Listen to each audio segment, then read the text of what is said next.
नमस्कार, स्वागत है आपका इंडिया वॉइस पर। मैं हूं आपके साथ स्वीटी दीक्षित। बुलेटिन की शुरुआत करेंगे बेहद अहम जानकारी के साथ। बता दें कि भारत चीन के बीच आज कोर कमांडर की बातचीत है। आज 19वें दौर की होगी बातचीत। सुबह 9:30 बजे से ये बातचीत शुरू होने जा रही है। पूर्वी लद्दाख में चुशुल सीमा बैठक बिंदु पर होगी बैठक। तो अहम जानकारी बता दें कि पूर्वी लद्दाख में जो चुशुल सीमा है उस को लेकर ये बैठक होने जा रही है। तो कई ऐसे बिंदु हैं जिनको लेकर ये बैठक होने जा रही है। सुबह 9:30 बजे का वक्त बताया जा रहा है जब बातचीत शुरू होगी, यानी कि अब से कुछ ही देर बाद ये बातचीत शुरू होने जा रही है और 19वीं बैठक ये मानी जा रही है। और ऐसे में बता दें कि भारत चीन के बीच आज कोर कमांडर की बातचीत होने जा रही है और ऐसे में तनाव जो था अब और ज्यादा बढ़ता हुआ बॉर्डर पे नजर आ रहा है। पुलिस की भारी मौजूदगी है वहां पे और ऐसे में पुलिस बल भी वहां पे तैनात नजर आए। अब से कुछ ही देर बाद बातचीत का दौर एक बार फिर से शुरू होने जा रहा है। तो 19वीं दौर की बैठक जो है वो होने जा रही है। बता दें कि पूर्वी लद्दाख में चुशुल सीमा को लेकर उन बिंदुओं पर लेकर ये बैठक अहम होने जा रही है और इसको लेकर भारत चीन के बीच में आज बैठक होने जा रही है। कोर कमांडर की बातचीत होने जा रही है। इससे पहले भी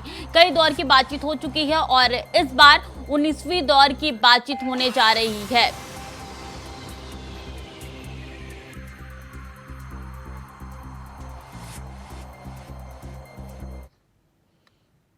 दिल्ली में स्वतंत्रता दिवस समारोह से पहले राष्ट्रीय राजधानी में सुरक्षा बढ़ाई गई है। जहां स्वतंत्रता दिवस के समारोह से पहले लाल किले पर सुरक्षा कड़ी कर दी गई है और पुलिसकर्मी वाहनों की जांच कर रही है। इसके अलावा स्वतंत्रता दिवस के मद्देनजर रेल भवन और कृषि भवन को तिरंगे रंग की रोशनी से रोशन किया गया है।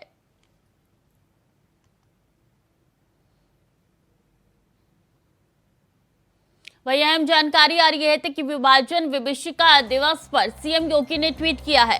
14 अगस्त कभी ना भूलने वाली तारीख। मजहबी मानसिकता के कारण भारत का विभाजन हुआ था। असंख्यक देशवासियों ने यातनाएं झेली थी और बलिदान हुए सभी लोगों को विनम्र श्रद्धांजलि। तो सीएम योगी आदित्यनाथ ने ट्वीट करके आज के दिन के बारे में बताया है। उन्होंने कहा है कि असंख्यक देशवासियों ने यातनाएं झेली थी आज के दिन और 14 अगस्त वो तारीख है जिसको कभी भी भुलाया नहीं जा सकता। तो विभाजन विभीषिका दिवस पर सीएम योगी आदित्यनाथ ने ट्वीट करके कहा है कि मजहबी मानसिकता के कारण भारत का विभाजन हुआ था और ऐसे में बलिदान हुए सभी लोगों को विनम्र श्रद्धांजलि भी उन्होंने दी है। असंख्यक देशवासियों की यातनाएं झेली थी और ऐसे में बलिदान हुए सभी लोगों को विनम्र श्रद्धांजलि उन्होंने दी है। तो बता दें विभाजन विभीषिका स्मृति दिवस आज है और ऐसे में सीएम योगी आदित्यनाथ का ये ट्वीट आपके टीवी स्क्रीन पर नजर आ रहा है।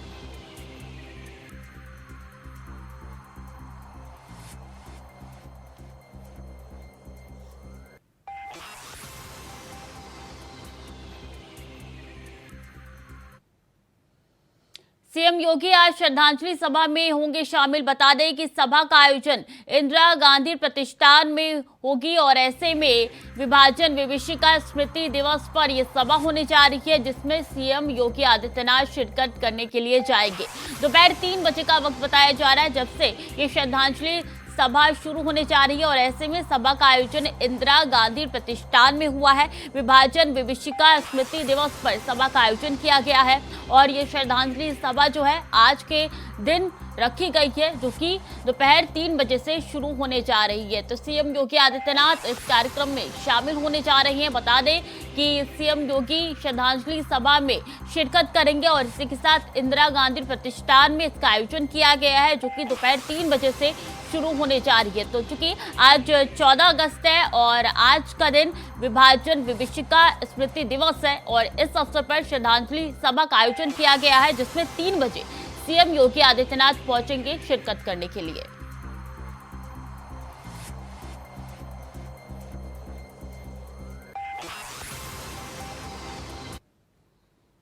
सावन के इस पावन अवसर पर सीएम योगी आदित्यनाथ ने गोरखनाथ मंदिर पहुंचे जहां जन कल्याण के लिए उन्होंने भगवान शिव का रुद्राभिषेक किया। इसके बाद हवन पूजन किया। आपको बता दें कि करीब 1 घंटे तक चले अनुष्ठान में सीएम ने भगवान शिव का अभिषेक और पूजन किया जिसकी तस्वीरें आपकी टीवी स्क्रीन पर नजर आ रही है। बता दें कि गोरखपुर की तस्वीरें जहां पहुंच के सीएम योगी आदित्यनाथ ने यहां रुद्राभिषेक किया और सुबह सवेरे पूजा अर्चना उन्होंने की।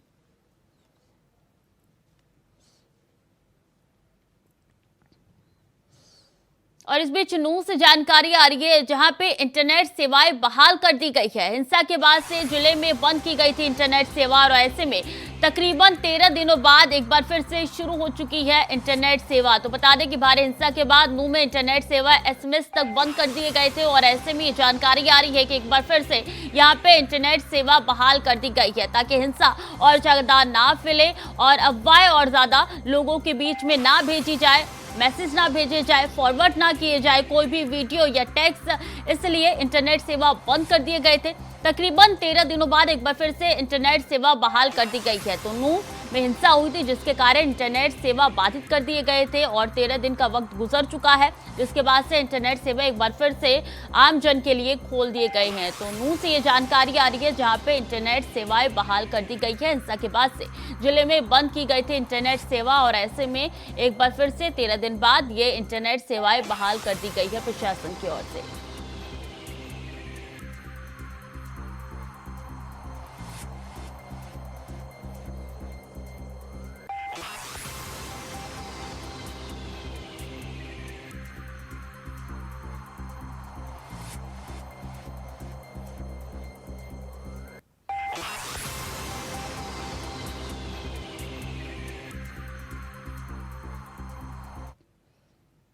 और उत्तराखंड चमोली के नगर पंचायत पीपलकोटी के मायापुर में देर रात हुई भारी बारिश से भारी नुकसान भी हुआ है जहां बद्रीनाथ हाईवे पर मायापुर में पहाड़ से आए मलबे के नीचे कई गाड़ियां दब गई है और सड़कें बंद हो गई है। फिलहाल जान माल के नुकसान की कोई सूचना नहीं है।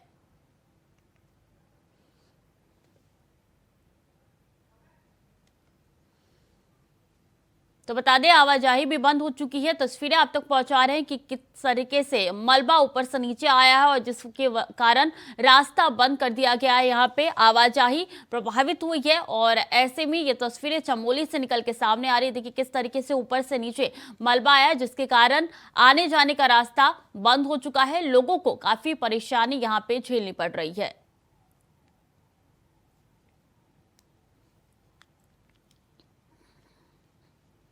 मध्य प्रदेश में प्रियंका गांधी के एक ट्वीट के बाद सियासी पारा हाई है। एक तरफ जहां कांग्रेस बीजेपी को भ्रष्टाचार का रिकॉर्ड होल्डर बता रही है तो वहीं बीजेपी कांग्रेस पर झूठ का चक्रव्यूह रचने का आरोप लगा रही है। ये रिपोर्ट देखिए।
सीसी चीफ अरुण यादव और जयराम रमेश के खिलाफ एफआईआर दर्ज की गई है और कांग्रेस पर पलटवार करते हुए बीजेपी प्रदेश अध्यक्ष वीडी शर्मा ने कहा है कल कांग्रेस ने मध्य प्रदेश में एक व्यूह रचना के तहत बड़ा झूठ बोला, एक फर्जी पत्र जारी कर तथाकथित किसी ठेकेदार और कोई एसोसिएशन के नाम से झूठा पत्र जारी किया है। उन्होंने आगे कहा, मैं हमेशा से कहते आया हूँ मध्य प्रदेश के अंदर मिस्टर बंटा धार, दिग्विजय सिंह, मिस्टर करपनाथ, कमलनाथ झूठ बोलने की मशीन है और कल तो इन्होंने झूठ बोलने का रिकॉर्ड बना डाला।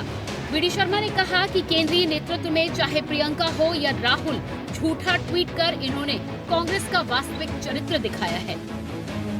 अभी रणनीति बनाते थे कि इस नाम का कोई आदमी नहीं, कोई संस्था ही नहीं, सीधे एक चिट्ठी लिखी और वायरल कर दो। और उन्होंने सोचा कि कर्नाटक में जैसे चला दिया उनने 40% या 50% चला दो।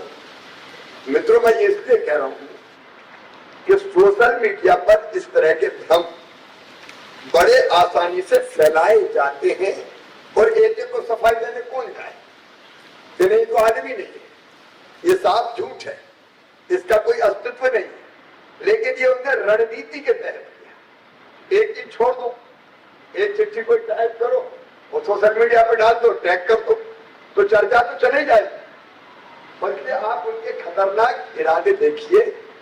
वो सकारात्मकता के मामले में विकास और जन कल्याण कोई भी हो, हमारा किसी भी कीमत पर कोई कांग्रेसी मुकाबला कर ही नहीं सकता। कल कांग्रेस ने मध्य प्रदेश के अंदर एक व्यूह रचना के तहत इतना बड़ा झूठ बोलने का काम किया है कि एक फर्जी पत्र जारी करके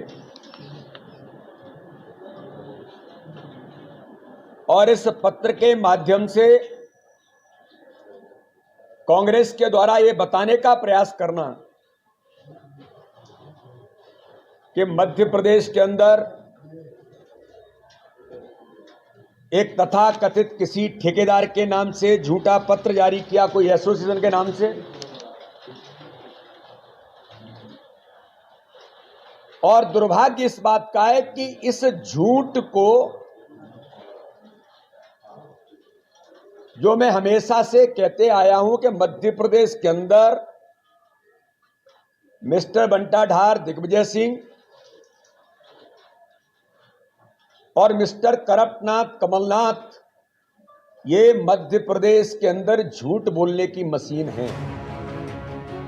एमपी में चल रहे सियासी घमासान में जहां एक तरफ मुख्यमंत्री शिवराज सिंह ने अपनी पार्टी को पाक साफ होने का सर्टिफिकेट देते हुए कहा कि कांग्रेस के द्वारा भ्रम फैलाया जा रहा है। लेटर में जो एड्रेस है वो है नहीं, न आदमी है न संस्था का पता, चिट्ठी फर्जी, सूत न कपास, कांग्रेसियों में लट्ठम लट। तो वही कमलनाथ का दावा है कि एक पत्र क्या ऐसे 100-200 पत्र हैं और बीजेपी के पास अब कोई उपाय नहीं बचा है। मामले हैं, किन किन पर केस करेगी बीजेपी? अब जब खुलासा हो रहा है पूरे प्रदेश में भ्रष्टाचार का, तो इनके पास उपाय क्या बचा? देखिए, फर्जी हो सही हो, ये सब खड़े हुए लोगों से पूछ लीजिए, ये एक पत्र क्या 100-200 पत्र आपको बता देंगे। आज उन्हें भारतीय जनता पार्टी को आज सब कुछ याद आने लगा, संत रविदास याद आने लगे, सब कुछ याद आने लगा। ये तो हालत है। पर वो सोचते हैं कि वो जनता का ध्यान मोड़ पाएंगे, वो सोचते हैं कि जनता को फिर से गुमराह कर पाएंगे। पर मध्य प्रदेश के मतदाता ने अब तय कर लिया है कि बड़े प्यार से शिवराज सिंह जी को विदा। कुल मिलाकर एमपी में ठने सियासी बवाल में अब देखना ये है कि जांच के बाद क्या कुछ निकलकर सामने आता है और जनता के इम्तिहान में कौन हीरो कौन जीरो साबित होता है। देखना दिलचस्प ये भी होगा कि इस बार के महारण में जीत का ताज किसके सिर सजता है। Bureau report, India voice.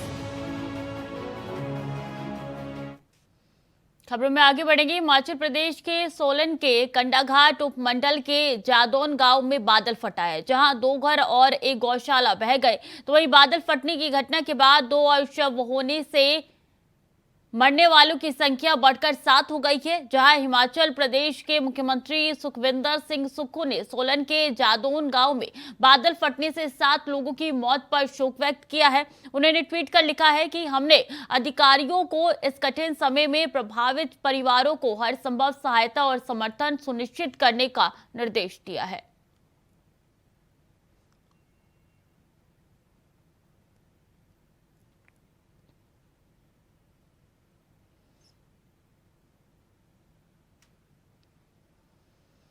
Bharatiya Janata party के राजस्थान इकाई के प्रभारी प्रहलाद जोशी ने रविवार को प्रदेश की कांग्रेस सरकार को सबसे भ्रष्ट करार दिया।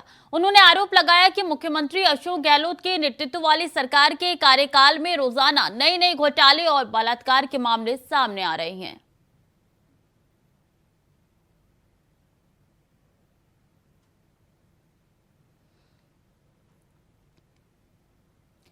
बलात्कार के मामले सामने आ रही है, लगातार बीजेपी की तरफ से कही जा रही है और ऐसे में देखिए प्रहलाद जोशी ने एक बार फिर से कांग्रेस पर हमला बोला है।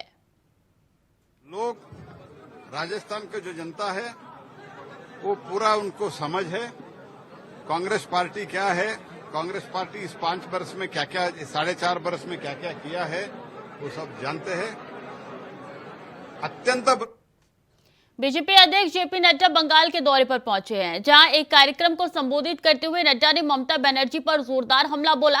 उन्होंने कहा है कि पिछले 40 से 50 सालों में पश्चिम बंगाल में कांग्रेस का शासन रहा, कम्युनिस्टों का शासन रहा और ममता दीदी का शासन रहा। बंगाल को नीचे और पीछे ले जाने में किसी ने कोई कसर नहीं छोड़ी है। यह हमारा दुर्भाग्य है। जिस बंगाल ने देश दुनिया को रास्ता दिखाया, आज वही बंगाल ममता बनर्जी की सरकार के राज में अंधेरे में आ गया है। आज मुझे दुख के साथ कहना पड़ता है, जिस बंगाल ने देश को दृष्टि दी, जिस बंगाल ने देश को, दुनिया को रास्ता दिखाया, आज ममता जी आपके राज में वह बंगाल आज अंधेरे में आ गया। इस बात को भी हमको समझना, ये जानना चाहिए कि किस तरीके से आज बंगाल और बंगाल की राजनीति बंगाल के लोगों को किस तरीके से मुसीबत में डाल रही है, यह भी हमको समझना चाहिए। और मुझे यह कहते हुए खुशी होती है कि यहाँ जो बैठे हुए लोग हैं, बंगाल की जनता को अगर आशा है तो आपसे ही आशा है जो बंगाल को स्वीकार करते हैं। आजादी के बाद बंगाल और देश को किस चीज ने ग्रसित किया? भ्रष्टाचार ने धूल की तरह भारत को खोखला, भ्रष्टाचार ने बंगाल को भी खोखला, राजनीति ने देश को आगे बढ़ाने से किन्होंने रोका? चाहे वो देश हो चाहे प्रदेश हो, हर जगह परिवारवाद ने राजनीति को रोकने का प्रयास किया और एक कुत्सित राजनीति को जन्म दिया। कहने के लिए कह रहा हूं, देखिए तस्वीर भारत की, उठाइए जम्मू कश्मीर, फरूक अब्दुल्ला और उमर अब्दुल्ला, बाप बेटा। अब उठाइए पीडीपी, पहले मुफ्ती साहब और महबूबा मुफ्ती। अब आइए नीचे पंजाब, पहले बादल साहब, अब सुखबीर और उनकी बहन, उनकी श्रीमती। अब आइए हरियाणा, लोकदल कुछ परिवारों में सिमट गया। अब आइए 24 करोड़ का प्रदेश उत्तर प्रदेश, 24 करोड़ का प्रदेश, बीजेपी किससे लड़ती है? समाजवादी पार्टी, मुलायम पहले से, फिर अखिलेश और डिम्पल, बाकी सबकी छुट्टी। बिहार अब किससे लड़ रहे? आरजेडी, लालू, राबड़ी, तेजस्वी, तेज प्रताप, मीसा परिवार। कल ममता दीदी ने कहा क्या एविडेंस है भ्रष्टाचार? ममता जी प्रमाण मांगेगी, क्या एविडेंस है? मैं आपसे पूछता हूं, ये पार्थो चटर्जी आजकल कहां है? ये प्रेसिडेंसी गेम है और इनकी बहुत नजदीकी रहने वाली वो कहां है? Presidency game. ये अनुब्रतो मंडल और उनकी बेटी कहां है? एविडेंस मांग रही है, एविडेंस। ये आप बताओ, ये मानी बंदोपाध्याय कहां है? आप बताइए, ये भाइयों पर इंक्वायरी नहीं चल रही? आप बताइए कोल घोटाला हुआ कि नहीं हुआ? आप बताइए शारदा घोटाला हुआ कि नहीं हुआ? आप बताइए आईकोल घोटाला हुआ कि नहीं हुआ? और रोजगारी घोटाला हुआ कि नहीं हुआ? आप बताइए टीचर रिक्रूटमेंट स्कैम हुआ कि नहीं हुआ? और जॉब फॉर कैश हुआ कि नहीं हुआ? पोस्ट स्कैम हुआ कि नहीं हुआ? हाउस मंडलिंग स्कैम हुआ कि नहीं हुआ? आपके पीएमसी के नेता इस सब में इन्वॉल्व है कि नहीं है? और नेता और ममता दीदी मांगे एविडेंस, प्रमाण मांगे। क्या प्रमाण दे? आप बताओ, प्रधानमंत्री गरीब कल्याण अन्न योजना में घोटाला हुआ कि नहीं? आप बताइए, अम्फान के राहत कार्य कोष में घोटाला हुआ कि नहीं हुआ? आप बताइए, ये बालू घोटाला हुआ कि नहीं हुआ? कौन सा घोटाला नहीं हुआ? घोटाले में घोटाला, टीएमसी का घोटाला। कोलाबारी होती है कि होती है? कोलाबारी होती है कि होती है? और दीदी बोले यू आर टॉकिंग लाइक। तो फिलहाल के लिए बुलेटिन में इतना ही। खबरें लगातार जारी है, देखते रहिए इंडिया वॉइस।